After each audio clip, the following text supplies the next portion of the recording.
Hey everyone, welcome to How to Survive Car Life 101. Little backstory as to why I decided to make this video. Last week, I get a text from one of my friends, and he tells me that he wants to move into his car but has some questions for me because he doesn't know anyone else that does this. Weirdly enough, about 3 hours later, I get a text from another friend telling me that this summer he's planning on traveling in his car. For those of you that don't know me, my name is Sarah. I've been living in my RAV4 for 15 months now, and I think I've learned a ton throughout the past year. I've shared a few tips and tricks about living in a vehicle throughout this past year, but I thought it would be a good idea to condense it all into one video. So this is for those of you who plan on living in your car, maybe some of you that already do and want to know some more. And also, if you have suggestions, tips of your own, feel free to leave it in the comments because I am going to cover a lot, but most likely I'll forget something. Now, I don't want to just sit in front of my camera and talk, so I figured I'd take you throughout my day and share with you guys things that make car life easier for me. So let's get into it.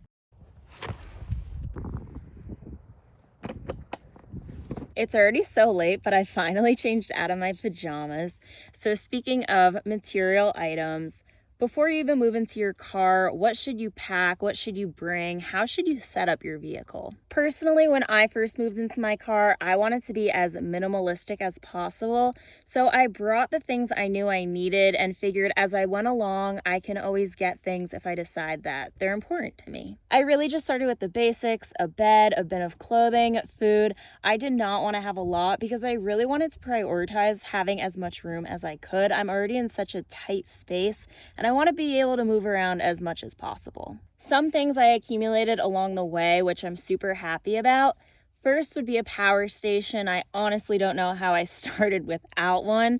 Since I work remotely, I need to constantly charge my phone, my computer, my headphones, my other camera equipment. I also use my power station to keep my fridge running. If I want to cook, I'll use it for my stove. Honestly, I would say getting a power station was probably one of the best purchases I've made since living in my car, and I highly, highly recommend. Second thing are window covers, which is super important. Every night I throw all the window covers up because I don't want anyone to see in. I also put them up if I'm parked somewhere because I have a lot of things in my car and I don't want anyone to have a reason to come break in and take all my things. Number 3, I think it's really important to bring layers. Some days I'm in really cold areas. Some days I'm in warm areas. I have 4 blankets with me, clothing for any type of weather. I just want to make sure I'm prepared wherever I am. Number 4, I'll quote what my friend once said, make sure you have things to get yourself out of a pickle. So jump starter cables, a pump for your tires, just anything you may need in case your car breaks down. You just want to make sure you're prepared and you can rely on yourself and don't have to rely on other people to get you out of a bad situation. And number 5, the most recent addition to the RAV is a dash cam. Some of you may have watched my Massachusetts video from last summer. I was parked getting ready for a walk, and next thing I know, this guy starts parallel parking and backs right into me. He acts like nothing happened, but after that experience, a ton of you told me to invest in a dash cam, and I finally have. I went with the 70mm 4K Omni dash cam. It's super easy to use, so let me show you. First, you stick the rear camera on the rear window. Then stick the front camera on the front windshield. Next, place the 4G hardwire kit up front. Finally, plug the rear camera and hardwire kit into the front camera and this into the carport, and you're ready to go. This dash cam has so many great features. For one, it shoots everything in 4K, which is so beneficial because it captures everything with sharp detail, ensuring that license plates and road signs are clear even at high speeds. It also shoots in 60 frames per second, resulting in faster and more accurate motion detection day or night. The 360-degree rotating motor is also great. When I start my car, it performs a 360-degree rotation to scan my surroundings with no blind spots. It even uses voice commands so I can adjust the camera hands-free. Capture right. The dash cam captures 10 seconds before and 20 seconds after an incident, so no important footage is missed. Not only is it great for driving, but I also like to use it for when I'm parked and I'm camping. This camera is great because it has AI detection and night vision. Using the 70My app, I get real-time 4G notifications and video uploads right from my phone. Now I can check up on my car while I'm gone. I'm so glad I have the 70My 4K Omni dash cam, and if you want one for yourself, you can use the link in my description for an exclusive discount. One tip that I would give, which I wish someone told me a long time ago, is go on a short camping trip before you fully move into your car. Try to survive the weekend, and if you're able to make it through like those 48 hours, you know you have everything you need. But if you're out there and you may think of some things that you don't have, then that is a great chance to go and get those things. The good thing about moving into your car is you can constantly just drive wherever you want. So if there's ever a time where I think I'm really missing something, I could just go into a town and buy it. But I prefer not to have to buy things that I may already have. But yeah, honestly, I think I lived a pretty minimalistic life before even moving into my vehicle, so it was super easy to pack.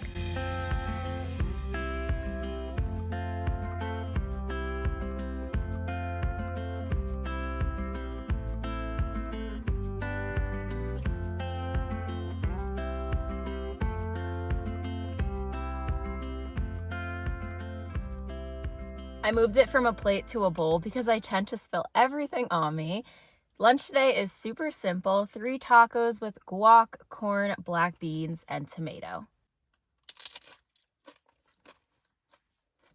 I love these little tomatoes. They taste like candy. I can eat the entire container.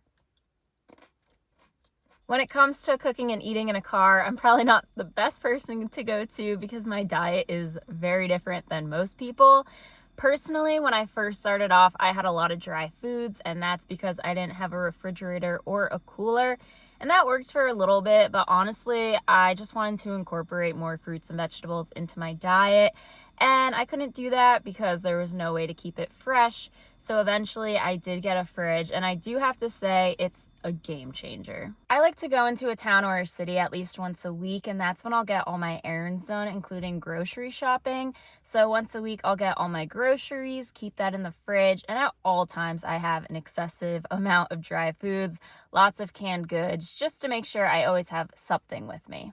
So I've got dry foods here, all my dishes, so reusable bowls, plates, utensils, little spatula, my refrigerator that I keep plugged into my power station. I do have a coffee machine and my coffee pods on my side door. And I have this stove that I use every once in a while. And I also have a few reusable water bottles with me, so I make sure to always fill those up whenever possible. But I do always carry around at least 1 jug of water as well, just because I never want to run out. That's super important. Now, of course, since I'm using reusable dishes, I need to wash them at a certain point. So what I do when I'm off grid is I have this bag, and when I'm done, I just put it in here. Eventually, I'll end up in a town or a city where I have access to a sink, and that's when I'll clean everything at once. So it does accumulate, but that's just what's easiest for me. And then when it comes to garbage, I always have a plastic bag on me. I keep it in the front, and I just make sure to throw all my garbage in there. Eventually, again, I'll end up somewhere where there is a garbage so I can throw it out, but I just want to make sure I'm leaving no trace wherever I am. Pack in, pack out. Okay, it is definitely time for a shower. I think this is the perfect time to talk about cleanliness on the road. Let's get one thing straight here. You're not going to feel clean all of the time. I used to take a shower every single day, and now I'm lucky if I get 2 a week. So first, showers. If you're going to be living in your vehicle, I highly recommend getting a gym membership for a national gym chain. I personally go to Planet Fitness. It's $25 a month, and I can get showers wherever there's a gym. In addition to gym showers, I'll also take showers when I'm at parks and they have one. So those are usually coin showers, so make sure you always have quarters on you. It's a few bucks for like 5 minutes usually. So also get used to taking pretty quick showers. The days I really have no access to a shower, but I feel like I still need to clean up a little bit, I buy body wipes from REI, which is what I just used. I'll just use one wipe myself down, and I feel a little bit cleaner. Not completely, but it really does the job. Honestly, my favorite way to get clean is to jump into any clean body of water, like a lake or a waterfall. I love the cold water, I love swimming, and I always just feel 100 times better. Another option is if you're near a sink, you could use a washcloth with some soap and water. I think I've only done that like once or twice in the past 15 months. It's definitely my least favorite, so that is one I kind of stay away from, but it does work. Another aspect of staying clean is doing your laundry. There was a decent amount of time where I was just really lazy and never wanted to do it. Like I mentioned, I like to go into a town or a city at least once a week, so on some of those days, I'll go to a laundromat. I bring in these sheets, which are great because because they're environmentally friendly. They're really small, so I just keep them right in the back of my seat. I do 2 loads of laundry, one for all my clothes, just put it in cold so I could throw all the whites and colors together. And the other one is for all my blankets, sheets, pillowcases. I get the job done in like 2 hours. Another thing, make sure you have quarters, not only for showers, but also for laundromats. A lot of them only take quarters, although I've noticed more are taking credit cards. I usually spend around $20 each time I do my laundry, which I think is pretty steep, but that's just what I gotta do. If I do end up going to a family or friend's house, though, usually they offer their laundry machine up, which is always nice because then I get to save that $20. And finally, my car is my home, so I want to keep it clean. Once a week, I usually go to a car wash. I spend like $10 to get the outside of my car cleaned, and then they have vacuums, so I'll vacuum the inside of my car. Since I cook and eat in here, I get a lot of crumbs. Since I'm always outdoors, I'll track in mud and dirt and sand, so I just want to vacuum everything out. I also clean up the inside of my car every morning and night. Everything has its place, and I just want to make sure it's organized in here. The cleaner my car is, the cleaner I feel. This is my home, so I want to make sure it looks good. The sun is setting, so it's starting to get really chilly, so I'm gonna put on some pajamas and throw up all the window covers, just to get ready for bed.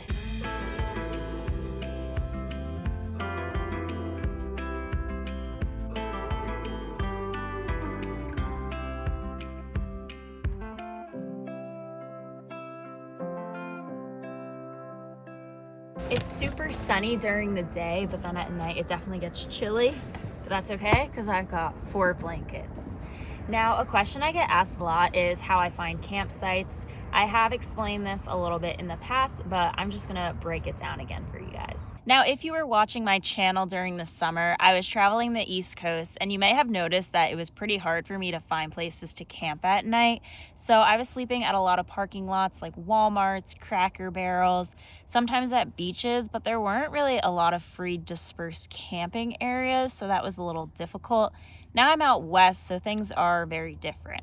Since I've been out here, I've been doing a lot of dispersed camping. I use the app iOverlander, which I really like because it's user input. So people will mark places that they stayed at and then add descriptions, photos, so I can just look through the app and find places where I want to stay. I like dispersed camping because usually the scenery is absolutely beautiful, like where I am tonight. I just see mountains, blue skies, gorgeous, lots of cacti here too. And B, these sites are free, which is nice because the reason I travel in my car is I want to see as much of the country as I can the cheapest way possible. I've been visiting a lot of national parks lately, so I do also pay for campsites at national parks as well as state parks. That you usually have to do in advance though, so I use the NPS app and I go on there and book reservations for campsites at the parks. I love those because you're also surrounded by a lot of people, lots of people that love hiking and camping and things that I do. So that's nice. When I'm in areas like this, I'm usually on my own, which is nice sometimes too, but I like a good mix of the two. Sleeping in parking lots is also sometimes an option. Just make sure wherever you're staying, you're checking for signs first. I got 1 parking ticket within 15 months and I hope to never get one again. I'm way more careful than I was that one night. Final note is just to make sure you're safe. So if you're going to a campsite, maybe research the area before you get there. If you get there and it doesn't look the best, leave and find somewhere else. The biggest concern when living in a car is safety. I'm gonna watch some TV and then go to sleep. Good night, everyone. I'll see you all in the morning.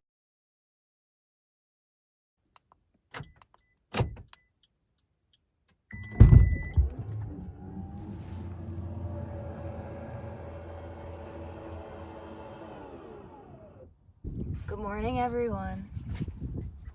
Let's get ready for the day. First on the list is, of course, some coffee. Da, da, da, da.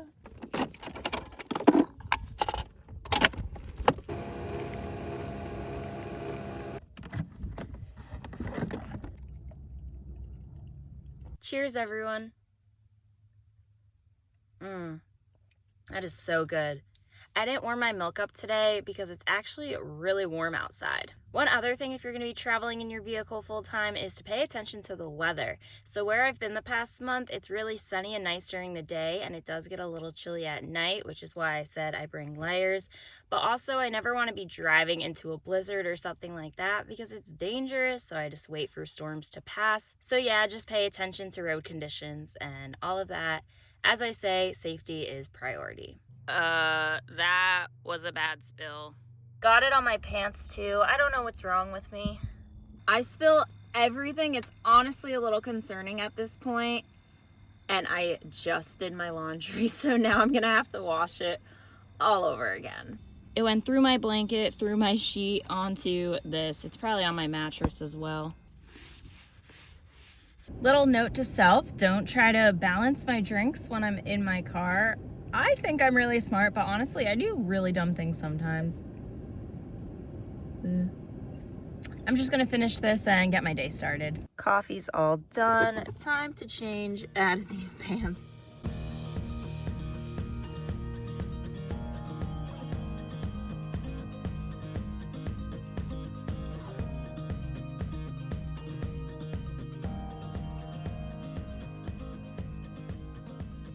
If you're going to be traveling in your vehicle, it is so important to have hobbies and just activities that keep you occupied. One of my favorite things, which if you've been watching, you know, is definitely hiking. So of course I'm going on a hike today because look where I am. There's no way I'm passing up on an opportunity like this. I do like to try a lot of new things though. Like last week I went skydiving. If you're wondering how I find things to do, I just do a quick Google search. I type in the area I'm at and see what's around me. A lot of times I do try and go places where there's good hikes, but I also do go to a lot of cities and towns just because I want to check it out. Places are very different across the country. In addition to a simple Google search, a lot of times I'll ask you guys what places are good to go in the area. And I also like to ask locals because I feel like they're always the best to know. They have great suggestions when it comes to restaurants, activities, all of that. I think it is important though that you're content with having downtime. I think there's hours out of each day where I'm really just doing nothing. I'm just hanging out in the car, maybe just going on a walk or something like that. It's definitely important, especially if you're going to be traveling on your own, that you're just content by yourself and able to do things on your own. I've definitely learned how to do that. Let's go to the trailhead.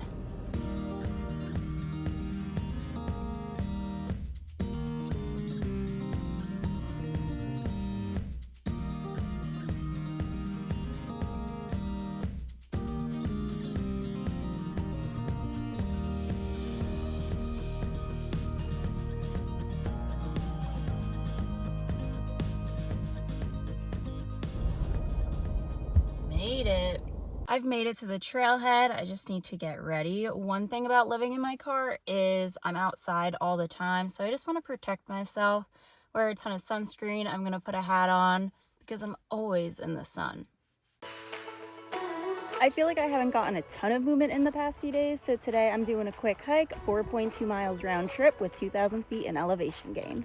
On my head, trying my best, didn't know what I wanted. Never looked up, never was enough, wishing I could be something. Thunder and rain, losing my way, only made me so higher. Taking my shot, all that I got. The first mile was pretty steady, and I'm pretty sure it's the second mile that just shoots right up. The best is yet to come. Here come the switchbacks. Are you ready or not? The best is. I'm going all the way to the top. Wow, that looks far. Are you ready or not? Ready or not? Are you ready or not? When the hat goes on backwards, you know the hike is getting serious. Holding on oh so tightly, making my plans, taking a chance, leaving it all behind me. Never the same, riding my way, turning my dreams up louder, chasing that spark out of the dark, running to the final hour. There's only one place to go. The best is yet to come. Are you ready or not? Ready or not? Are you ready or not? The best is yet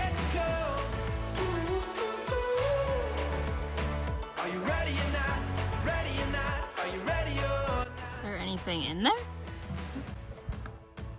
Whoa, people really do put things in here. I had no idea I was hiking to a mailbox, so that was a big surprise. But that's all for me. If you have any questions or suggestions of your own, feel free to leave that in the comments down below. Thank you so much for watching. I'll see you all next weekend. Bye.